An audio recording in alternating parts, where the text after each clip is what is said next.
Good morning and good afternoon or good evening, as the case may be. We're going to give Zoom a moment to populate, and we will get underway in just a moment.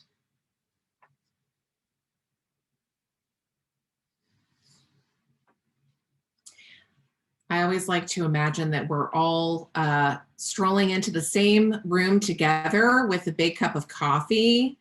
Our West Coasters reminded me last week that they also drink tea. So beverage of your choice, we welcome you here. Wish we were here all together for this conversation. Hopefully 2021 will bring that soon enough. I think our room is building here. Let's go ahead and get started. Good morning or good afternoon, just from Washington, and welcome to the Truman Center for National Policy. My name is Janne Ben-Yehuda. I'm president and CEO. You are here for, I think, a really timely and important conversation on the future of U.S.-Russia arms control. We are joined here by a really stellar panel of experts to address some key questions about the future of arms control, the nature of the US-Russia relationship, the timing of decisions recently made by the Biden administration. And first, want to welcome you to the Truman Center. We are a national community of next generation national security leaders. Truman Center, our 501c3, is dedicated to advancing education and research around the most pressing national security issues of the day. This is certainly amongst them, and we thank the MacArthur Foundation for their generous support of this initiative. For more information, we invite you to go to trumancenter.org. And would like to get underway by welcoming our esteemed panel.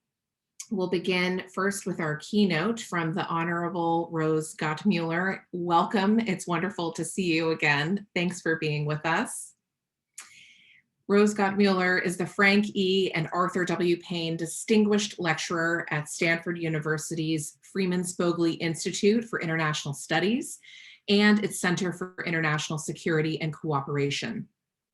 Before joining Stanford, Gottemoeller was the Deputy Secretary General of NATO from 2016 to 2019, where she helped to drive forward NATO's adaptation to new security challenges in Europe and in the fight against terrorism.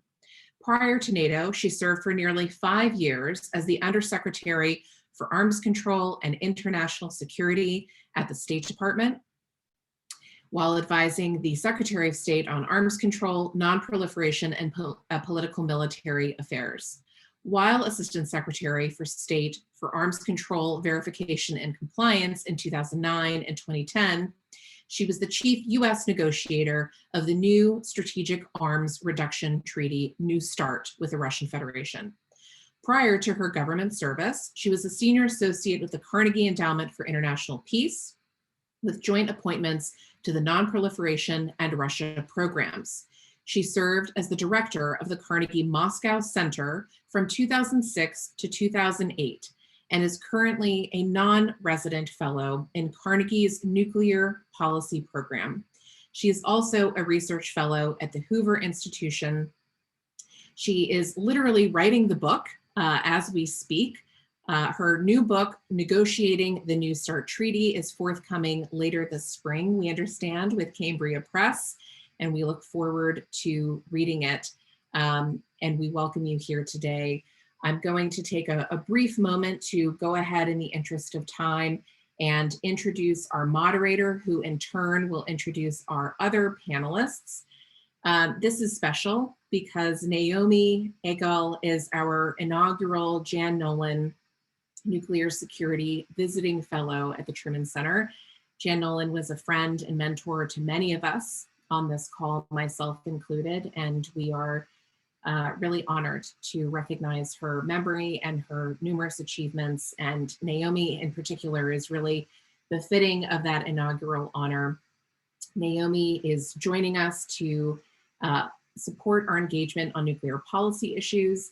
She is a PhD candidate in the political science department at Cornell, and she is researching the politics of multilateral arms control, non-proliferation, and disarmament agreements.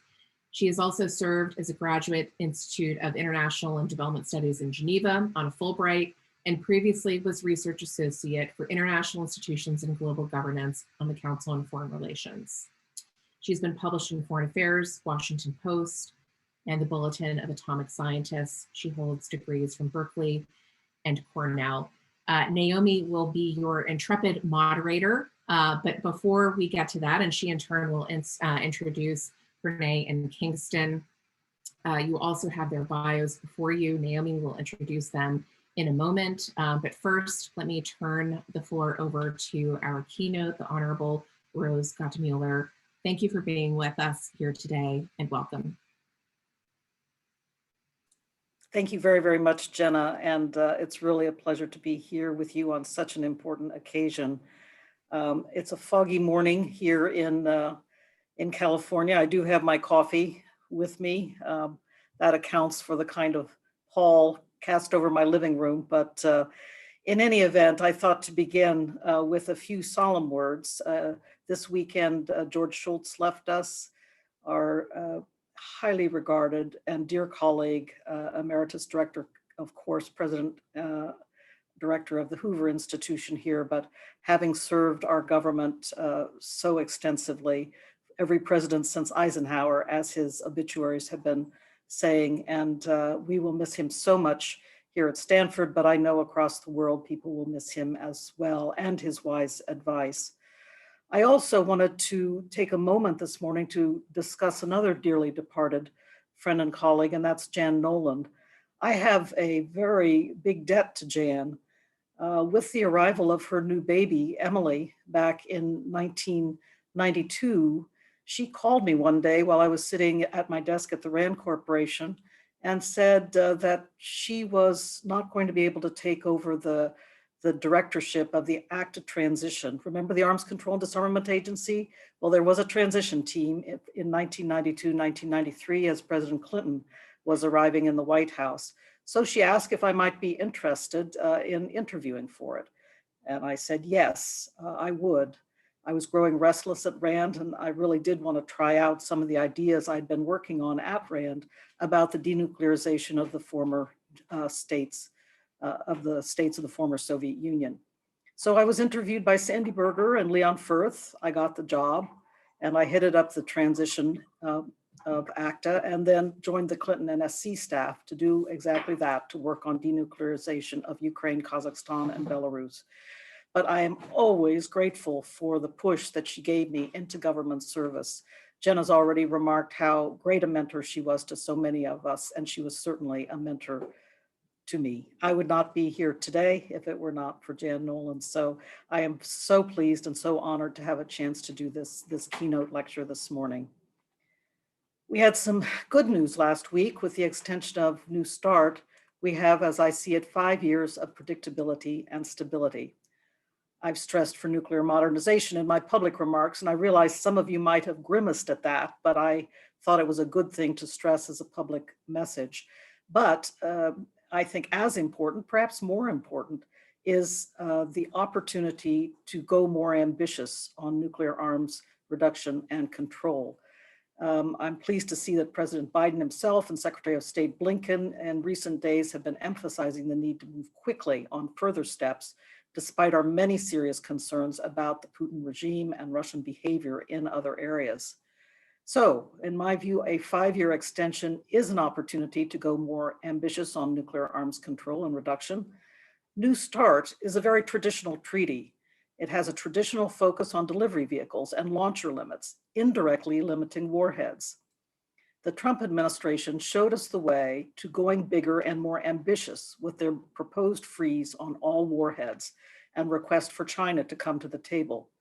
They went about it the wrong way, trying to push the envelope too fast on both of these proposals, but they had the right idea. So my first question is, how do we pick up the thread and move on? We all want the next nuclear arms reduction treaty to directly limit warheads. I am sorry to say, at least by the public comments of Deputy Foreign Minister Sergei Rybkov, that the Russians seem to have taken the freeze on all warheads off the table. I think we are going to need to bring it up again, and quickly. After all, their president, President Putin, agreed to it. But we don't need to jam them as the Trump team tried.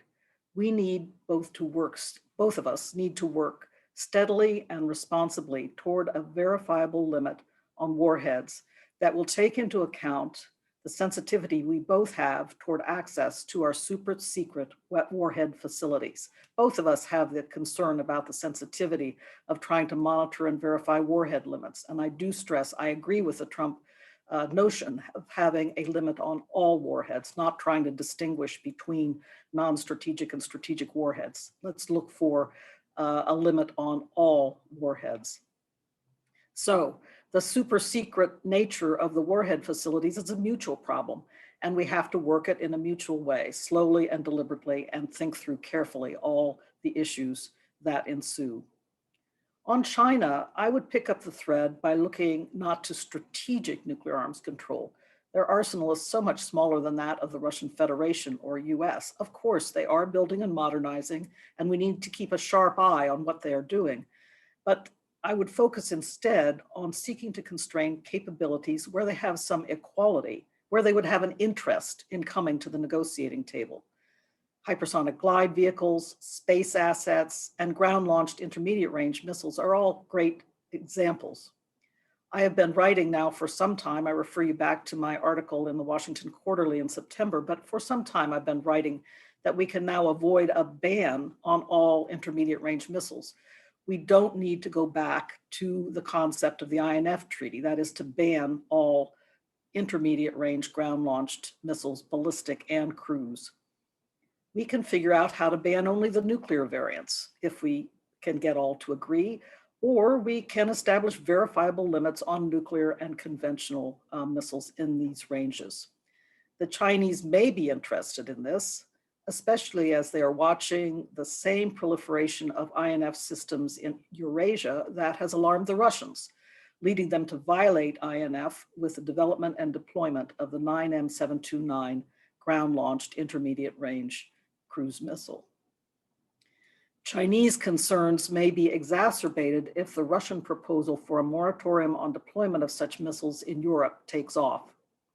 It was a bad proposal when it first came to my desk as the Deputy Secretary General of NATO in September of 2019.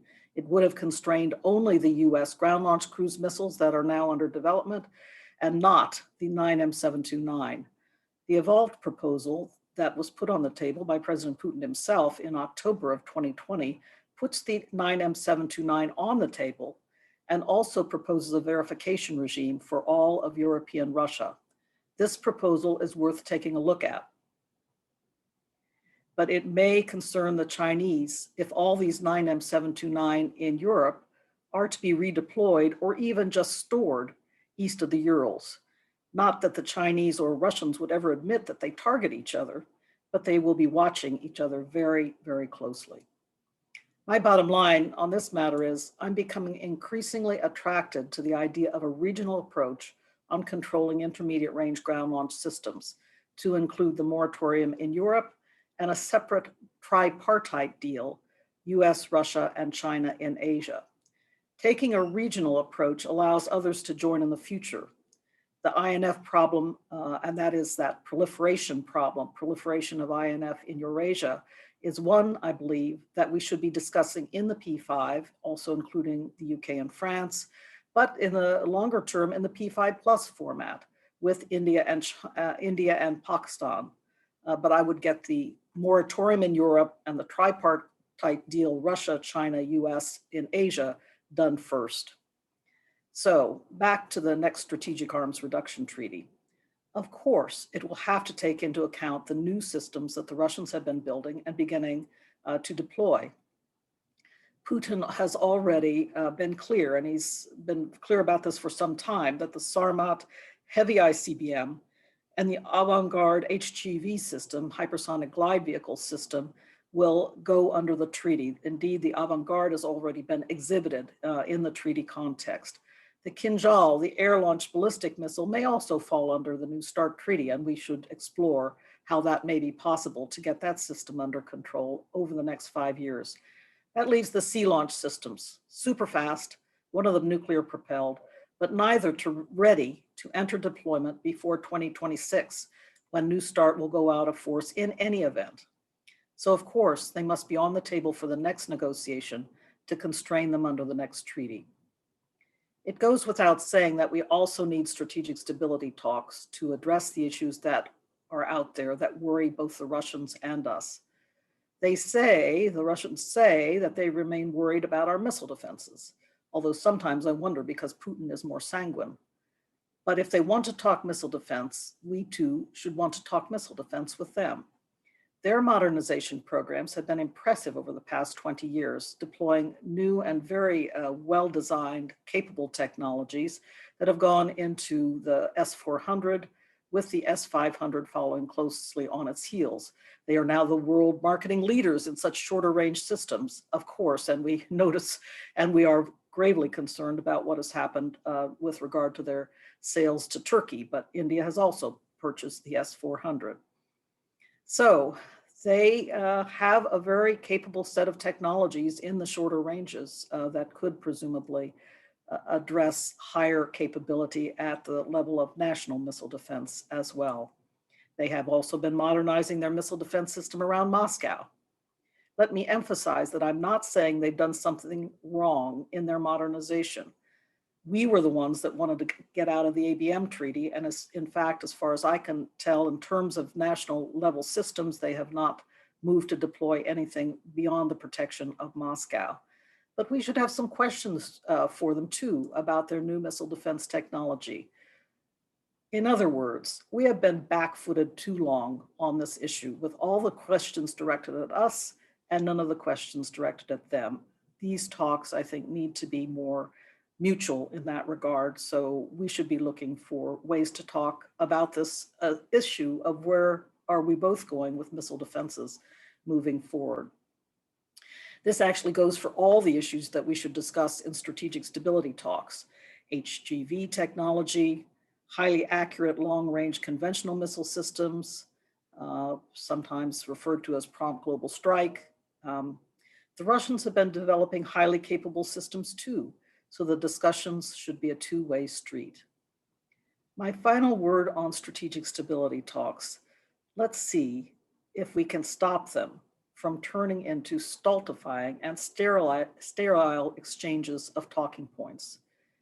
They need to be real discussion of the interests that we share, concerns that we have, technologies that concern us and concern them, and how we might control them or steer them, perhaps only by normative measures, but nevertheless, we need to control and steer these technologies going forward.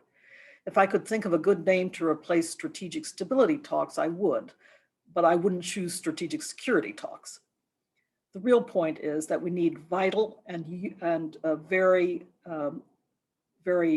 intensive discussions that first and foremost bolster our national interests, but also have a mutual benefit and create value to Russia in the exchange.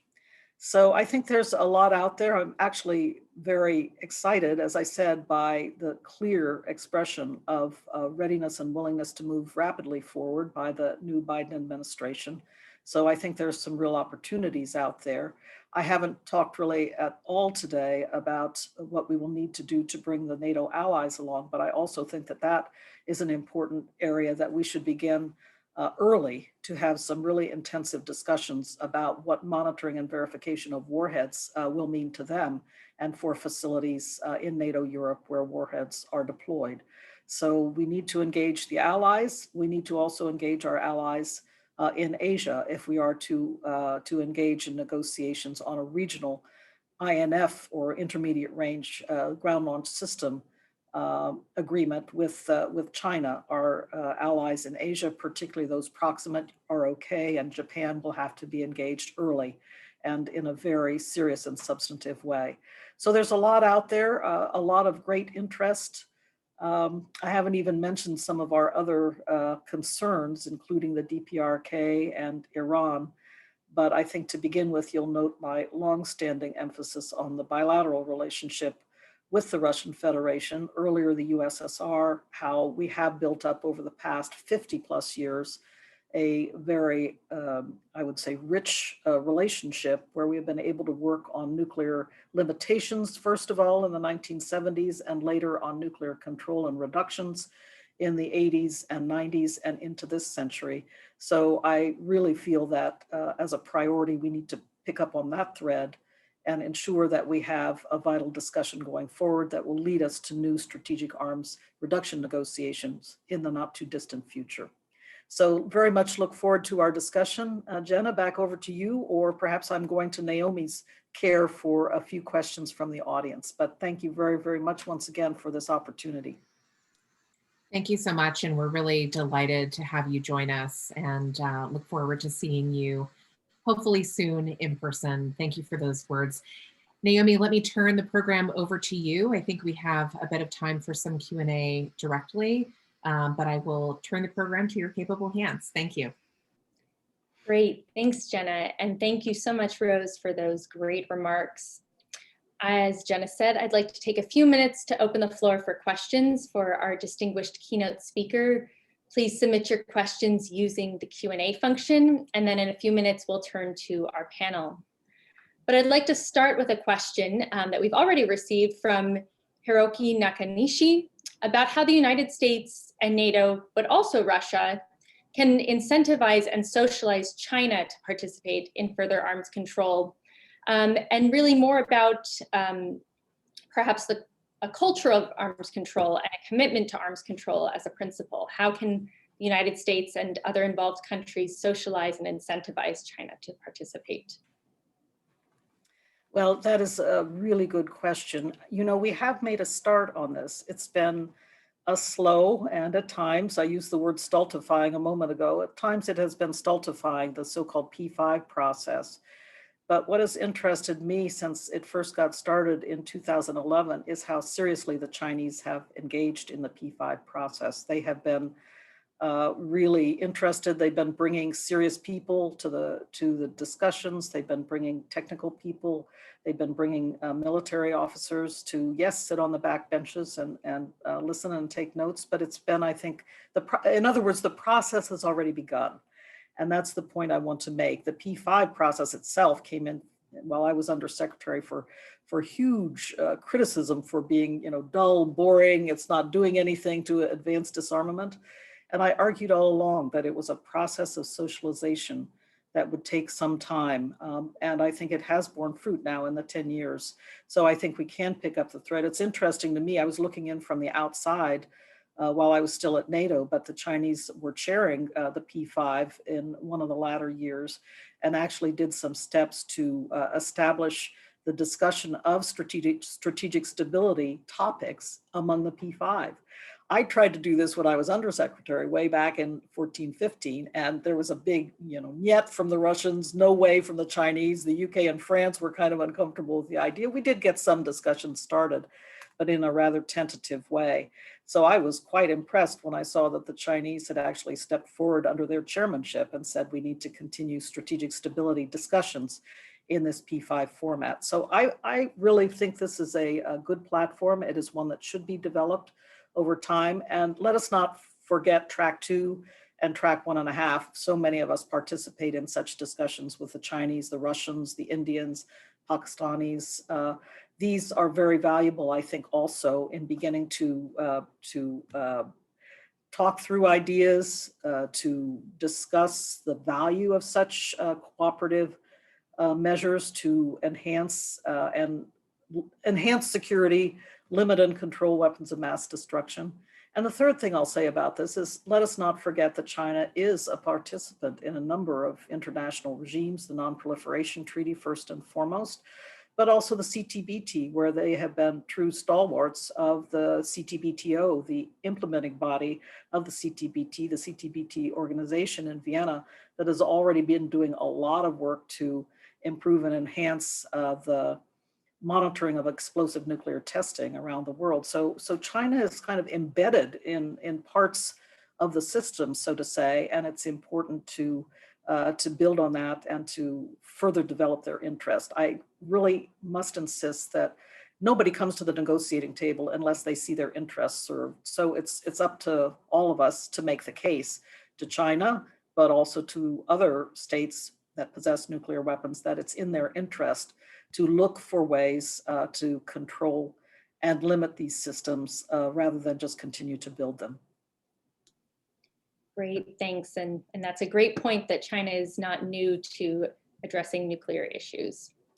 We have a question from Dr. Vladimir Kozin about sort of a more technical question about when the United States and the Russian Federation can start to actually talk about the basic elements of what would follow New START treaty. So what do you see, given your experience as a negotiator, as when talks might start on a follow-on agreement? Today, there are already some really good people in place in the Biden administration, including in the White House. I have no idea, and I'm not in any way speaking for the administration. I should underscore that point for this audience, but there are some really good people already in place. And frankly, I agreed with the decision to keep Ambassador Sullivan in Moscow.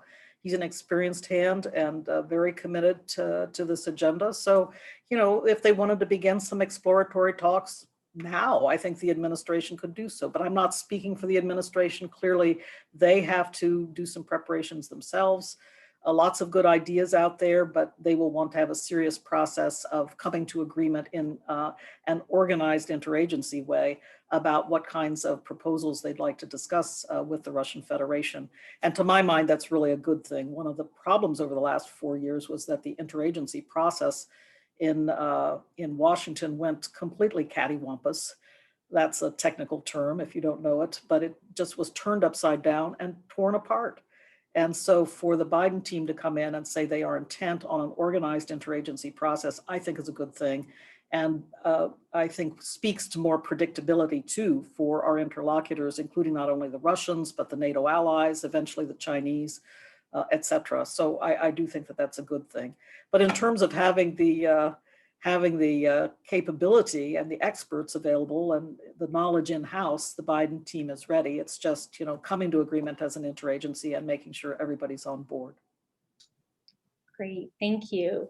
So we have a question from Justin Anderson, picking up on some of your remarks, and he asks whether trilateral US, China, Russia talks on intermediate range systems should focus primarily on these systems, or whether you think they should consider other types of capabilities as well. I generally feel, Justin, and for everybody here, I generally feel that it's good to have manageable bites at the negotiating table. I'm not saying we're not going to talk about their HGVs or we're not going to talk about space capabilities, but I do feel that it's important and pragmatic to define the negotiations, get a piece done, and then move on to the next thing.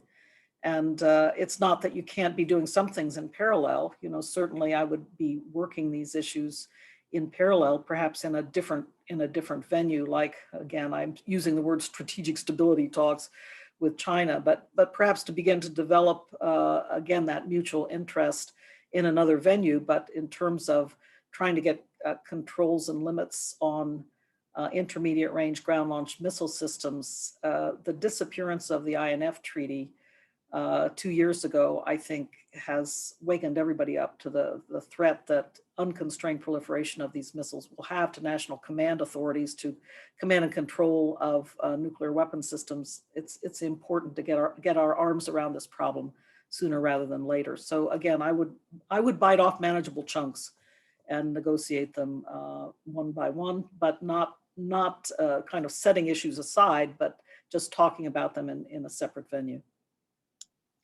Great, thanks. So we'll have one more audience question for you, and then we'll transition over to our panel.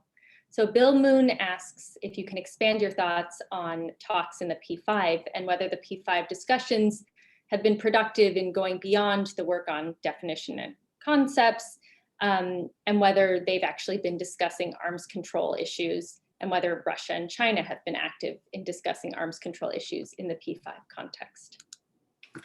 Well, since I haven't been on the inside of the P5 process over the past 4+ years, it's hard for me to say, Bill.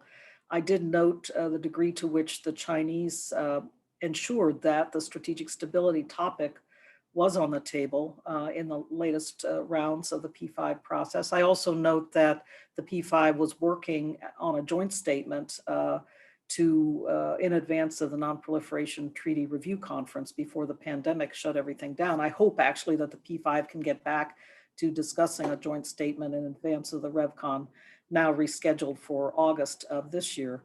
So there was actually work going on. You know, the so-called glossary project came in for huge criticism as a nothing burger. That also is a technical term, a nothing burger. But I really underscore that it is one of the basic building blocks of any arms control treaty going forward. Agreed definitions are part of a basic building block, a foundation stone for an arms control treaty going forward. I actually think it would be good for the P5 to start working on other basic building blocks. The US and Russia, for example, could talk to the P5 about how the notification system works in New START, how we exchange notifications every time we move one of our strategic systems in and out of deployment status, and how that works, how we exchange these notifications through the Nuclear Risk Reduction Center, begin to build up mutual understanding of some of the other building blocks of an arms control treaty, monitoring and verification, perhaps even think about doing a mock inspection for the other members of the P5 to show them how we do it in New START. We can do a lot in the P5 setting, but to be honest with you, my view is that the P5 has already started to work on some of the details here by working on this glossary project. Everybody's going to have to agree on the definitions when we move into a nuclear reduction negotiation. And this project has led the way.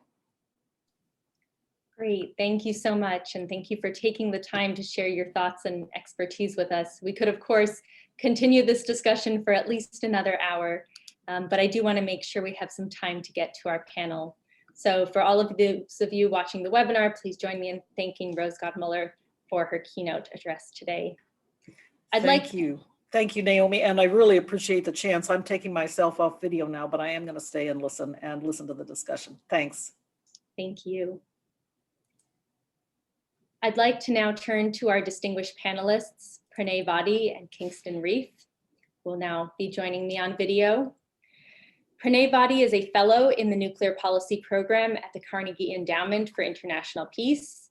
His current research is focused on developing future US nuclear posture and arms control proposals, and on Congress's role in arms control policy.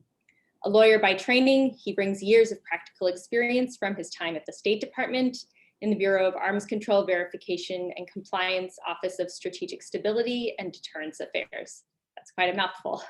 He also served in the Bureau of Legislative Affairs.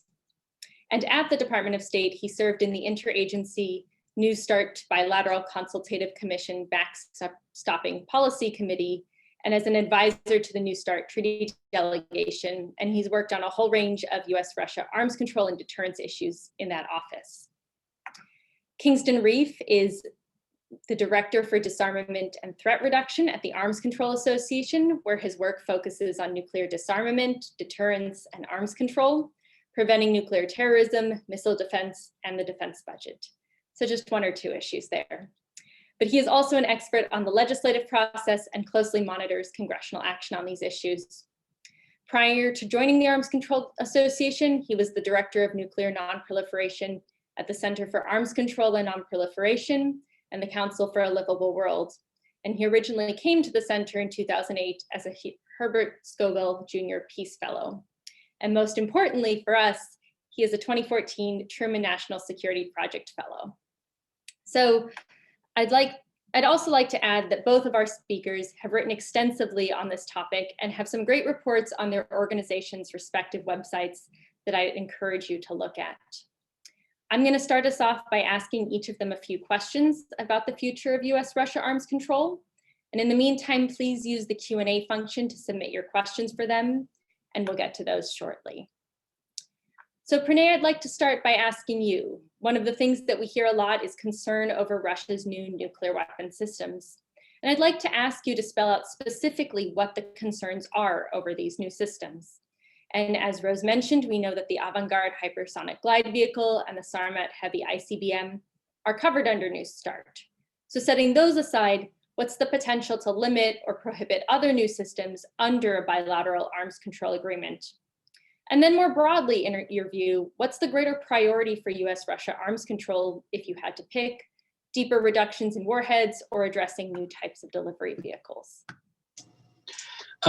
Thanks, Naomi, for the great question and for hosting this discussion. It's always good to see Kingston and Rose, and I think it's timely and important you all are hosting this discussion today. So in March of 2018, Vladimir Putin gave this public address to the Russian Federal Assembly, but really the audience was the United States and the whole world, unveiling a group of new long-range nuclear weapons delivery systems. 4 systems are really relevant. You mentioned 2 of them. The Sarmat, which is a heavy ICBM, Avangard, which is a hypersonic boost glide system that sits on top of an ICBM, the Burevestnik, which is a long-range cruise missile that uses a nuclear reactor for propulsion, and then the Poseidon, or what we call the Status 6 for a long time, which is a long-range underwater nuclear torpedo capable of autonomous submerged travel, and it's transoceanic, so it has really long range. The initial concern with these weapon systems was that they were not accountable under any existing arms control agreement. Other than really being new, it's hard to assign some sort of revolutionary quality to these systems. They deliver a nuclear warhead, some big nuclear warheads, some slightly smaller nuclear warheads, but they deliver them from the Russian homeland to the United States. That's their purpose. 2 of the weapons, the Burevestnik cruise missile and the Poseidon underwater nuclear torpedo, were both mentioned in the Trump administration's 2018 nuclear posture review. So the US knew about these weapon systems for some time, given if you think about the length of time it takes to write an NPR, when it was eventually released, and then following that, Putin's speech. I mean, these things were sort of in the US government's knowledge, at least for a while, and had been rumored in the public for a long time before that too. And as we saw, the nuclear powered cruise missile underwent a series of test failures in 2019, culminating with the deaths of some Russian scientists in the North Sea. So Russia came forward quickly to acknowledge that Sarmat and the Avangard were going to be limited by New START. They're both ICBMs, or on top of an ICBM, so they're accountable under the New START numerical limits.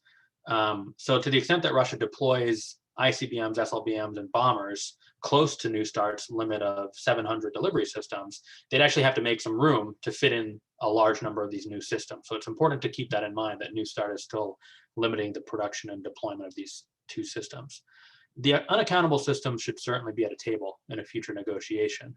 But to effectively negotiate a new agreement that limits those weapons, you need to understand 2 things. First, why is Russia pursuing these systems? Putin's speech pointed explicitly to US missile defenses, increasing in number and capability without any limitations on them, as the reason why Russia needs to field newer and more capable offensive systems. Russia views unlimited US missile defenses as threatening in the future to Russia's ability to deter the US from conducting a nuclear attack. If the US has enough missile defenses to intercept even a small portion of Russian ballistic missiles, which target the US, then the US has incentives to think about going after Russia's nuclear forces on Russian territory early in a conflict. In Putin's mindset, if Russia deploys systems that are harder to intercept, this hypothetical US incentive to strike Russian nuclear forces goes away. Second, the US has to think about how many of these systems are going to be deployed and when. Right now, we know Avangard has been deployed in small numbers. Sarmat will likely be deployed in the coming years, but with New START extended until 2026, it'll have to live under those limits. It's unclear whether the cruise missile and whether Poseidon will be deployed in significant numbers or if at all.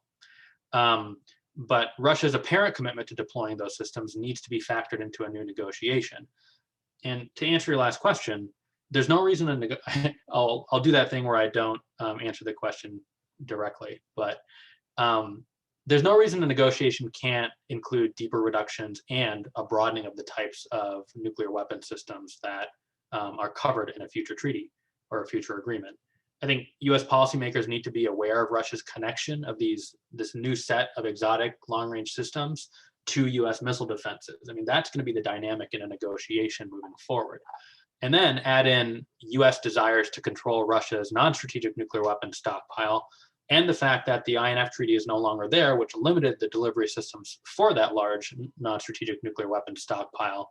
And you start to see a framework take place where you're kind of looking to limit all of these different things. Now, is it best to do that all under one agreement with one cap on all types of nuclear warheads, as people have suggested, and was ultimately at least the Trump administration's approach at the end of last year? Or is it better to work in parallel, like in the 1980s with the START treaty process and the INF treaty process going along at the same speed? There's wisdom to pursuing each approach. I think part of the early days of this administration will be deciding what's likeliest to succeed, what's likeliest to advance the ball with Russia in terms of limiting Russia's nuclear forces, and then ideally reducing nuclear weapons on both sides. Thanks. Great, thank you. And Kingston, I'd like to ask you a little bit about nuclear modernization, continuing this thread. So as we know, New START was accompanied by ambitious nuclear modernization programs. And would you expect the same for a new US-Russia arms control agreement following New START? And more broadly, how do we prevent quantitative limits on warheads or on delivery vehicles from spurring a qualitative arms race in general? Well, thanks very much for the question, Naomi. It's a pleasure to be here alongside Pranay and Rose, and thanks to the Truman Project for putting on this conversation. What I would say in answer to that is that, you know, arms control has traditionally, I think, made it easier for Democrats who have traditionally been more skeptical, you might say, of aggressive nuclear modernization to support upgrading the US nuclear arsenal. And likewise, I think modernization has made it easier for Republicans to support arms control. I mean, certainly with respect to New START, there was a kind of arms control for modernization compromise. So I think the word consensus, which some have used to describe that compromise, is probably too strong a description. And I think that compromise may be on the verge of coming undone. I mean, in my view, over the past 4 years, the scope and costs of the US modernization plans grew significantly, while arms control was frankly trampled upon. And more spending on nuclear weapons without an arms control framework that bounds US and Russian nuclear forces is a recipe for greater insecurity. So I think with respect to the politics, I think that the Biden administration should take a hard look at the past 4 years. If one political party won't countenance support for a realistically achievable follow-on agreement, arms control agreement to New START, then I think that ought to inform the Biden administration's view on how to proceed with respect to, in my view, the excessive and financially unsustainable modernization and spending plans that it's inheriting. I think on the second part of your question, one of the stated benefits of New START was that it didn't limit the US nuclear modernization program. You know, that was a point that was often made in support of the agreement back in 2010, and it's a point that was made and has been made in support of extending the treaty. The low yield capabilities, for example, the additional low yield capabilities, the low yield submarine launched ballistic warhead and the new sea launched cruise missile that the Trump administration proposed would have been consistent with New START. And as Pranay just mentioned, and by consistent I mean if New START would not have been limited by New START and would not have violated that agreement. And as Pranay just mentioned, Russia has said that its new nuclear-powered torpedo and the nuclear-powered cruise missile wouldn't be captured by the treaty. So this, again, I think speaks to the need, and Pranay discussed this in some detail as well as Rose, to attempt to capture some of the qualitative improvements both sides are making, not only in the nuclear domain, and here, you know, think about Russia's new exotic delivery systems, as well as in the conventional domain, and think here longer range conventional strike weapons and missile defenses that I think are having a growing impact on strategic stability and the potential risks of escalation to the nuclear level. Great, thank you. Pranay, I'd like to ask you about China. So we hear a lot that the United States should engage China in arms control. But I want to ask you about the incentives that China has to participate in arms control with the United States. As Rose mentioned in her talks, countries engage in negotiations when they see it in their interest to do so. And so what are the incentives for China to participate? But then from the US perspective, what are the trade-offs for the United States between seeking to engage China in a trilateral dialogue with Russia or as part of a broader P5 dialogue versus a bilateral US-China dialogue? Great question. I think figuring out what to do China in arms control is going to occupy the time and minds of a lot of policymakers here in 2021, as it has for a lot of experts on the outside, like those of us on this panel. Look, China's nuclear force is currently much smaller than that of the United States and of course of Russia's, but it's likely to grow and improve over time. US officials in the last administration believed this growth in combination with a lot of other activities that China was engaged in were signs that China felt it was time to put an end to what has been a restrained nuclear posture for more than 50 years, marked by a no first use policy. I think regional political military factors loom large here. One can imagine that the most concerning crisis between the United States and China with respect to potential nuclear use probably involves Taiwan or disputed territory near Japan. As China modernizes its weapons, it may become a little bit bolder in terms of the economic, political, and military pressures it's willing to place on US allies, all while trying to meet the threat of US nuclear escalation with more sophisticated regional and strategic nuclear weapons and missile technologies. So in turn, that will place pressure on the US and its allies to deploy more conventional military into the region and consider a more forward-leaning nuclear posture in the region as well. And so those risk trajectories for the US, its allies, and China are all pretty clear, and they point to arms control policy as a good off-ramp. As I mentioned before, China's long viewed the role of nuclear weapons to be relatively limited. It wanted a nuclear arsenal to avoid nuclear blackmail by the Soviet Union or the United States in the Cold War. And so how can the US convince China that that was the right call, that enlarging its nuclear force and adding more types of capabilities to its nuclear force is a bad idea? So first, as you mentioned in your question, the US has to provide some incentives. The US has done a lot of deterrent signaling to show the flag through naval freedom of navigation operations.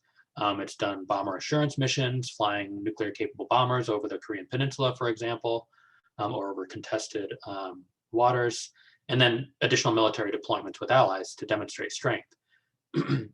What's been missing this whole time is providing a legitimate off-ramp in the form of an arms control proposal. What is a legitimate off-ramp to a continued military buildup? So a well-thought-out arms control proposal and a willingness to reduce US and allied military activity in exchange for reciprocal steps on the part of China would be a starting point. The second piece of this is we should acknowledge that any arms control process with China is kind of brand new. It's getting off the ground floor. We should put it out of our minds as a US analysts and in the US government that, the United States is not going to get human inspectors on the ground at Chinese ICBM bases in its first agreement with China. So we should try to start small, start sharing information, aim for informal limits on certain types of weapons, and then set up dialogues and channels of communication to de-escalate a crisis when a crisis eventually emerges. Most importantly, and this is something that Rose has touched on, it's really important to get a steady track one dialogue on strategic stability issues set up between Washington and Beijing. This is something that should start this year. The US can start to think through detailed arms control proposals, which I think Rose outlined a couple, but ultimately you need to get the right people in the room, and that's especially important on the Chinese side. Get people from the PLA who deal with their strategic nuclear program into the room with their counterparts on the US side. And I really think that this should be a bilateral dialogue. The US-China and US-Russia relationships are just very different, not just in terms of the maturity of the level of dialogue when it comes to arms control and strategic stability issues, but just the nature of the sort of military capabilities that are going to be discussed and the alliance relationships on the US side that are going to be discussed. So we just have very different experts here in the United States government who work on each country. There's no reason for the Biden administration to try to fold this complex set of conversations with all three countries into one tiny box. You can have those dialogues dealt with in parallel. And to the extent that there is mutual interest in both dialogues of a certain type of arms control agreement, that's when you can bring all three countries together. But I think, and Rose brought this up, I think that the P5 seems like a very good venue to explore more multilateral approaches as opposed to kind of an imbalanced trilateral approach where Russia and China clearly have incentives to be spoilers and team up on the United States, as opposed to the P5 where there's a little bit more of an even playing field. I guess the last point I'll make is, the Biden administration is going to embark on a series of policy reviews this year, led by the National Security Council. It's common to wait to start diplomatic engagements until those policy reviews, those country strategies are all completed. I think in the case of China, it makes a lot more sense to start the dialogue and have an ongoing dialogue feed into the policy review process rather than start it after a process is concluded and a policy approach is sort of fully baked. I think a policy review towards China on strategic issues will benefit from all possible and potential streams of information coming in. Testing where China's interest is in arms limits and further transparency is going to be useful in crafting a strategy toward the country as a whole. I'll stop there. Great, thank you so much. And I'm going to ask Kingston one more question and then open up the floor for Q&A. So please remember to use that Q&A box to submit your questions, as some of you have already done.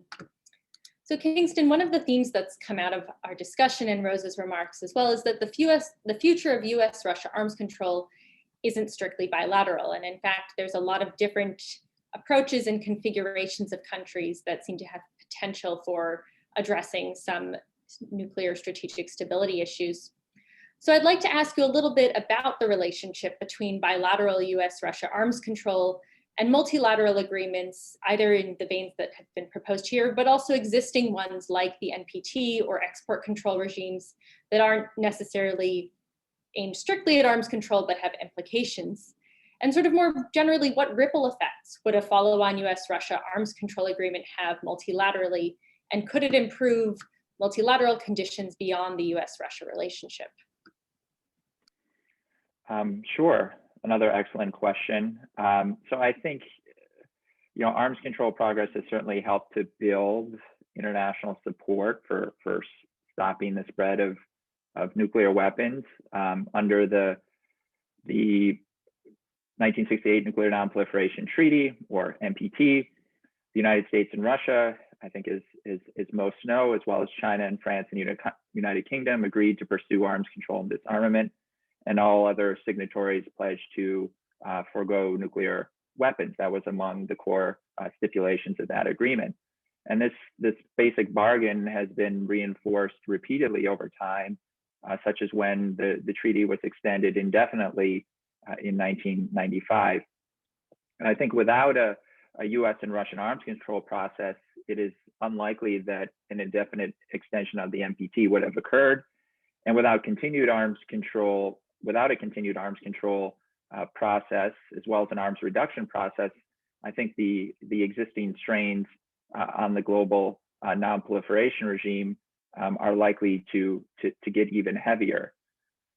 And certainly, I think it's hard to conceive of ultimately meaningfully involving the other nuclear armed members of the P5, and in particular China, in the arms limitation and reduction process if the United States and Russia are at a stalemate.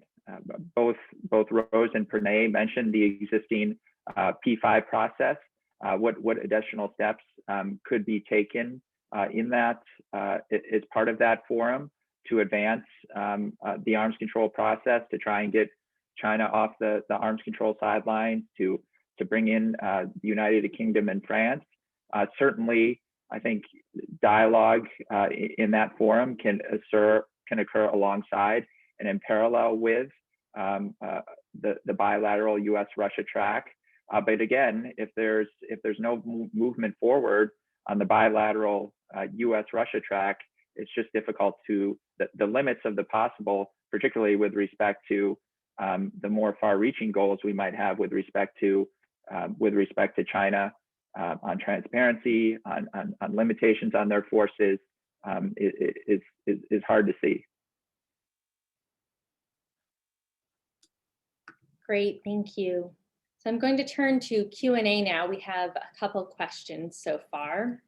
And the first is a question that was asked in the chat by Daniel Puentes, which is that an instrument of arms control not often considered is the Arms Trade Treaty, which is of course not about nuclear weapons, but about conventional weapons and small arms and light weapons in some ways.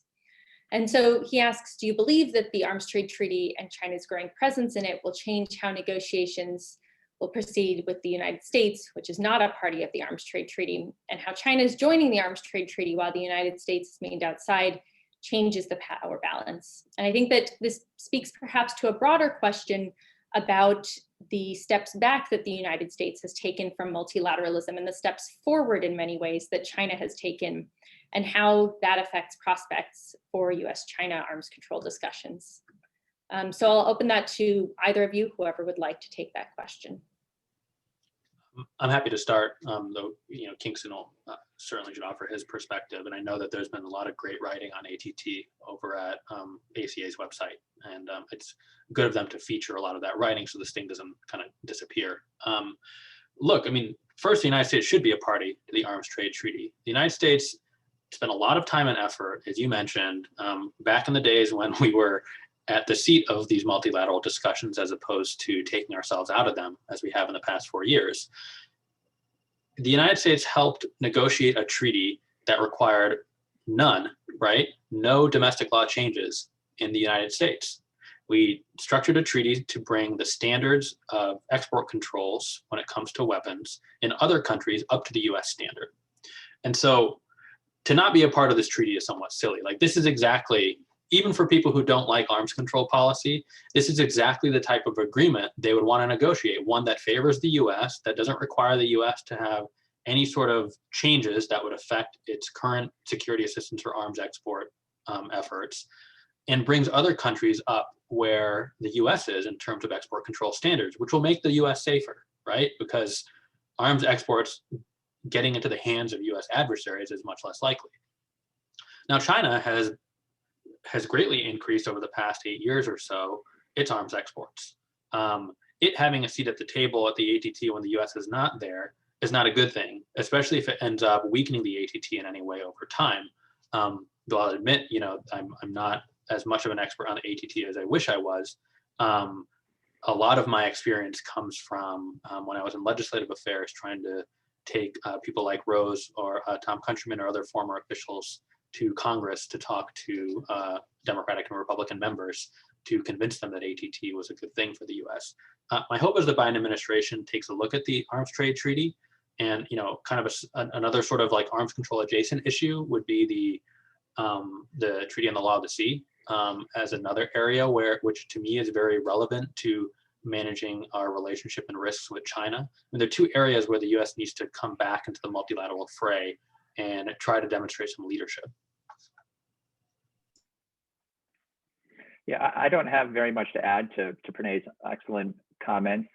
Again, one thing I would do is foot stomp his endorsement of some of the resources in writing that we have at the Arms Control Association on this subject.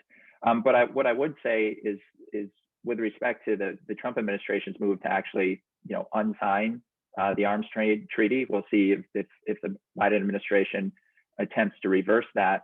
But when you pair that with, the former administration's withdrawal from the Joint Comprehensive Plan of Action, withdrawal from the INF Treaty, withdrawal from the Open Skies Treaty, I think it does raise questions, I think, in the minds of our potential interlocutors on whether it's a new arms control agreement with Russia, whether it's trying to expand upon the JCPOA with Iran, about whether a U.S. commitment to a particular agreement can be counted on over time. And it also raised questions about whether those countries might seek to raise the costs of doing an agreement with the United States out of a concern that they may not be able to count on the U.S. word being good over time. Yeah, lots of great points. We have a question from Nasir Jammu, who asks, to what extent have the US and Russia's nuclear policy and posture changed over the decades? And we could spend at least an hour answering that question. So I'm going to frame it a little bit and ask you to think about what's different from when the US and Russia were negotiating New START today, and what do you see as being different when it's time for a follow-on agreement? And that's still obviously a huge question, but I'll ask you to try and pull out what's really the critical changes that you see. I'm happy to start again and touch on a couple things, and then I'll pass the shoe to Kingston. Well, first, I mean, the political relationship is in a really bad place. The two countries have been engaged in, far below the nuclear threshold, but a series of provocations against each other. I think from the U.S. perspective, solar winds, election interference, and for both countries, this tit for tat expulsion of diplomats over the past several years are signs of that. And obviously, we can't, understate the annexation of Crimea, the protracted conflict in eastern Ukraine. The list goes on.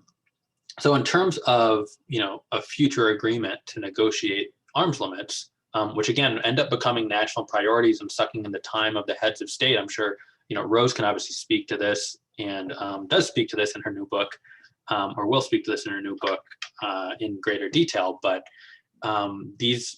the attention required by each government to negotiate a new arms control treaty makes it sort of an item of national importance. And so inherently, the state of the political relationship can make that negotiation easier or harder. And so we haven't had to negotiate, the United States hasn't had to negotiate a new agreement with Russia at a time when the political relationship was this bad in a very long time. And so I'd be curious to see how much of that outside noise makes it into the room and, sort of ends up in the talking points of diplomats when they're trying to negotiate a future agreement. And then, the second part, I guess, is without the INF treaty being there, with Russia's relationship with our European allies being in a poor state as well, but obviously it's a little bit more complicated given Europe's dependence on Russia for economic and energy reasons. I'm curious to see how the United States will approach what's a messy set of regional politics to try to embark on, rejoining the Open Skies Treaty, or repairing the Conventional Forces in Europe Treaty, or starting a new version of the INF agreement, or a moratorium on INF missiles being deployed, or even, a tactical nuclear weapons agreement or ballistic missile defense transparency agreement. I mean, these are all things that are going to inherently involve NATO at the table. I think that should be, NATO should have its own voice on these issues and be at the table, because who can manage European politics better than the Europeans? But the United States obviously needs to be there and take into account a really complicated set of political factors when trying to do regional arms control. Yeah, I can add a few things to that. I mean, the first thing I would say is to just really echo what Pranay said about the state of the political, the bilateral relationship, just frankly being much more adversarial now. And, I strain to think of an example of an arms control agreement either during the Cold War or since the Cold War that was sealed and entered into force outside a period of general détente in the relationship. I mean, it's hard to think of examples. Certainly there were negotiations that were ongoing during times of significant tension in the relationship, but as far as actually sealing an agreement and bringing it into force, that's more difficult to come up with an example. And then I would also emphasize the importance in the past of the relationships between the leadership of each country, particularly at the presidential level. So think, Gorbachev and Reagan, think George H.W. Bush and Gorbachev, think Clinton and Yeltsin, think even Obama and Medvedev, where there was a good personal relationship and a desire on the part of the leaders in each one of those countries to try and make progress on reducing the nuclear threat and on arms control. And I think that factor, at least here at the outset with President Biden and Putin isn't something that currently exists. Of course, that could perhaps change over time, but that's another factor. And then I think also, the domestic politics and this is related to the worsening of the relationship, but the domestic politics in both countries certainly I think is going to be less hospitable to progress on arms control and finding an agreement. And certainly in the United States, it's perhaps not impossible to conceive of a situation where you find the needed votes to approve an agreement, and there's potential different avenues to get there, but it is difficult. And likewise, the domestic political situation in Russia is one that there are more benefits to painting the U.S. as the enemy and the problem. So I think there are additional obstacles today that are certainly different than a decade ago. But nonetheless, the two sides need to get at the table and try and stay at it, given the importance of the situation, given the evolving nature of the strategic relationship. But the challenges are significant. Thank you. I'd like to ask Rose for her comments as well, given her role in negotiating New START.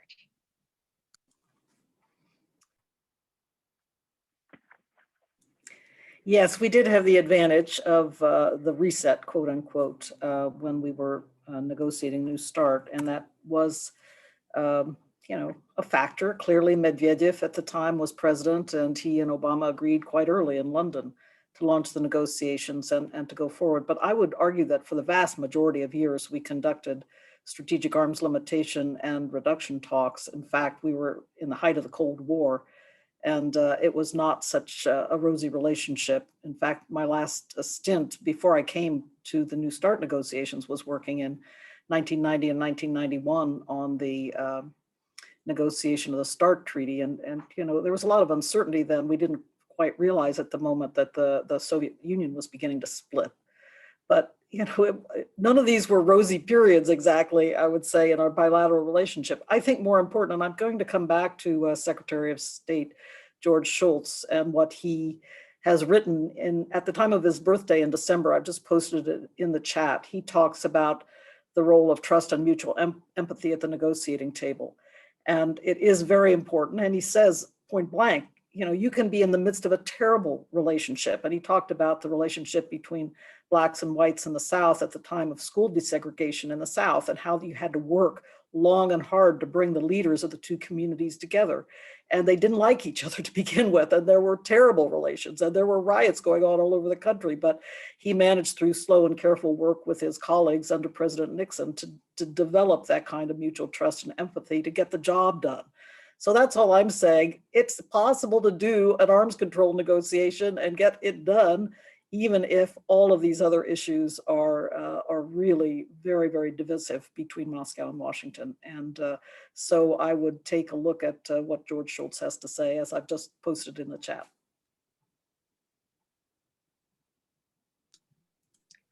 Yes, we could all learn a lot from George Shultz's wisdom. We've got just a few minutes left, so I'm going to ask one last question from the chat, and I'm also going to give our panelists this opportunity to offer any last remarks they'd like to. So Matt Martin asks, how do you feel about investing in modernization in order to provide better leverage to negotiate future reductions? So I'll ask that short question and give you a chance to offer any last remarks you'd like to. Sure, I can start with that one, and I know Pranay has some thoughts on the subject too. The first thing I'd like to do is recommend an article that Arms Control Today published last October by the great Amy Wolf of the Congressional Research Service, where she did an excellent job of taking a look at past arms control agreements and the role that U.S. nuclear modernization may have played or not played in helping to effectively provide leverage and ultimately reach a successful conclusion. I think that yeah, I saw Amy just sent a note here in the chat, but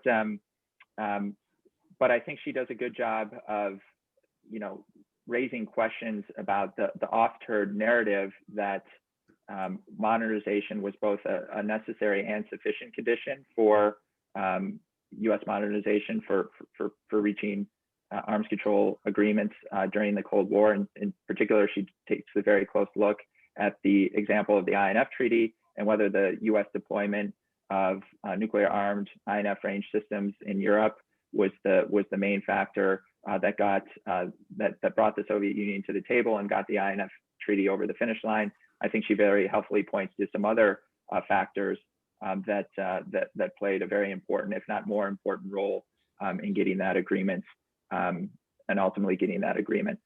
With respect to now, I mean, I think, you know, one of the arguments you hear in support of the current U.S. nuclear modernization program is that any deviation from it will undermine U.S. leverage to get a new agreement with Russia and to try and bring China in. I think I'd say a few things in response to that.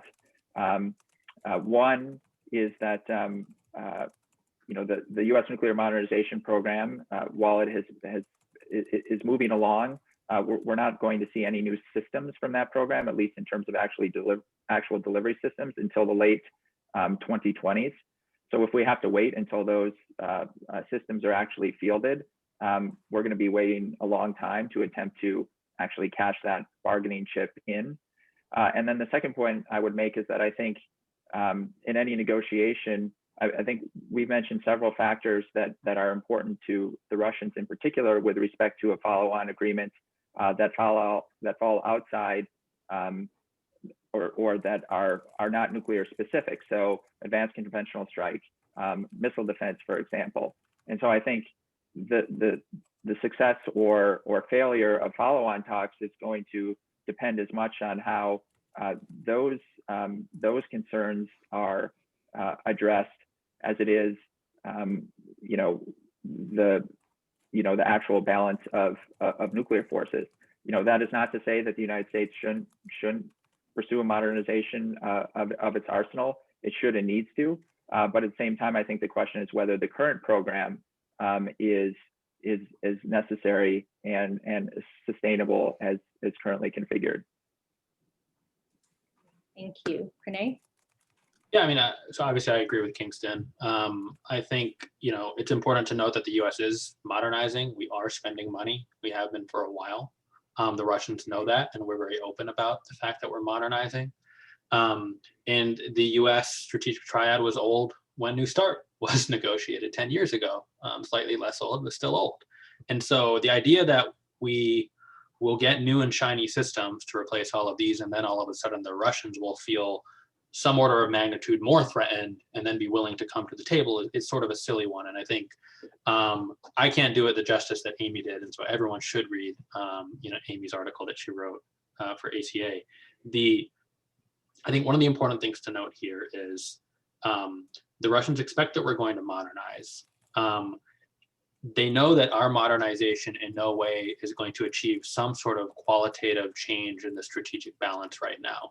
We more or less are going to still live in a mad relationship with Russia at the end of our modernization cycle, just as we do today.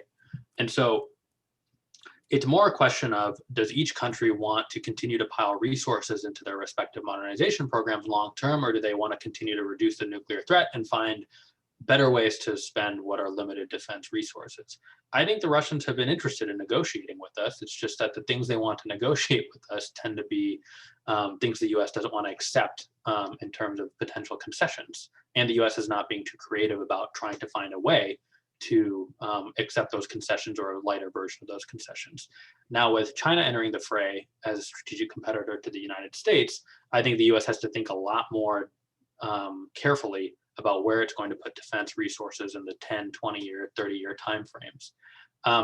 I think the last point I'll make, and Kingston touched on this, so I think that this assessment is correct, right? Like, just the fact that we're modernizing or modernizing slightly more or slightly less isn't necessarily going to be a game changer with the Russians.